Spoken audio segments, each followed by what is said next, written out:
Taking a quick shot of this car. I'm trying to remove the power steering pump. Hyundai Tiburon. I removed the engine cover already, just 4 bolts to do that.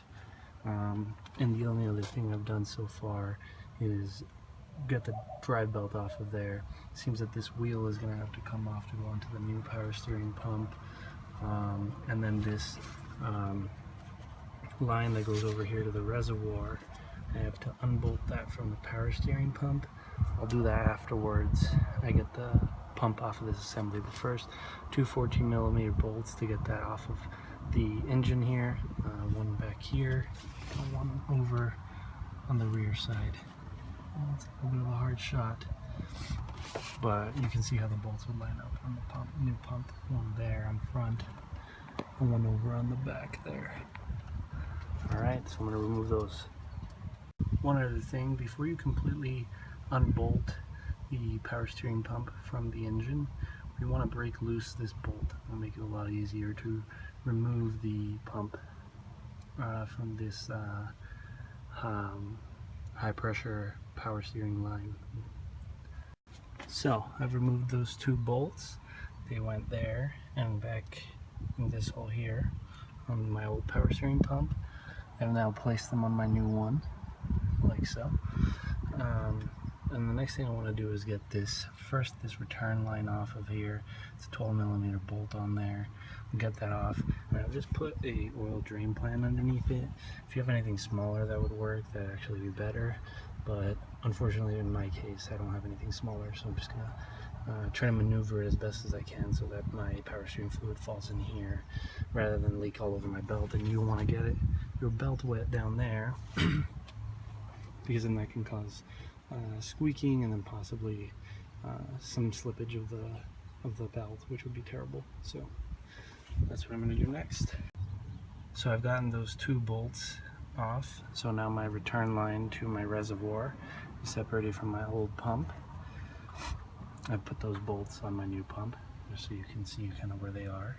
Next thing I'm going to do is break this big bolt off of there, and actually let's see, biggest socket size I have is 18. It's too big, so what I'm going to have to do is just use a very large ratcheting wrench and get that off of there. Or sorry, not ratcheting wrench, crescent wrench. Alright, so I've gotten my power steering pump off of my high pressure line. Here's the bolt. Large bolt, 2 rings that serve as gaskets, one on either side of this apparatus here.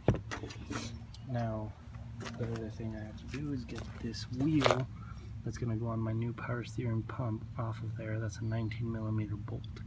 Once we get that off, we should be able to transfer this wheel onto our new power steering pump.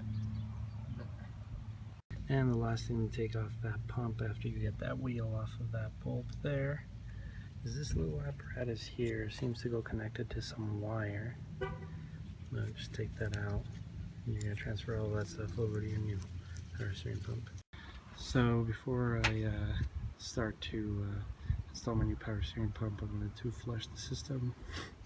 So I drained the 2 lines into just the oil pan on the top of the engine, and then in order to drain the reservoir, what I did was I put a cup down here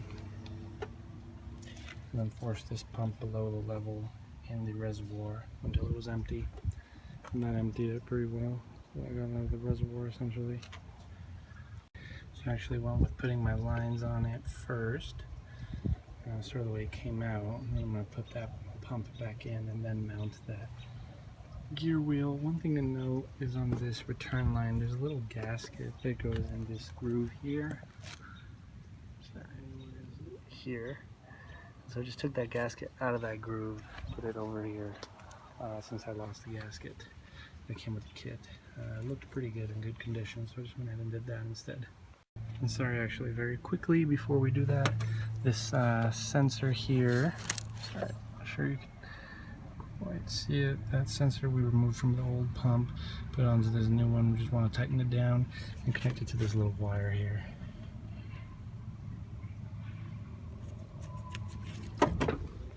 And there it is, power steering pump back in place. Now all you gotta do is crank this apparatus downwards using a wrench. That'll allow you to get enough tension off the belt to put it over the pulley, and then you're essentially good to go. Add power steering fluid at this point, and then fill it up to the maximum, then bleed the system. When you do that, is just keep turning the wheels left, right, probably about 50 times, 5 minutes, and that'll give you the way to bleed air out of the power steering system. Then you'll add more fluid as needed until you're finally done bleeding it. Don't forget, when you're bleeding it, leave the cap off, allows the air to escape. So, and that's it. I've tightened on the high pressure return line onto there, and I've also tightened in my 2 bolts. Last thing I need to do is attach the wheel over which the drive bolt goes on. That's with a 19mm socket again.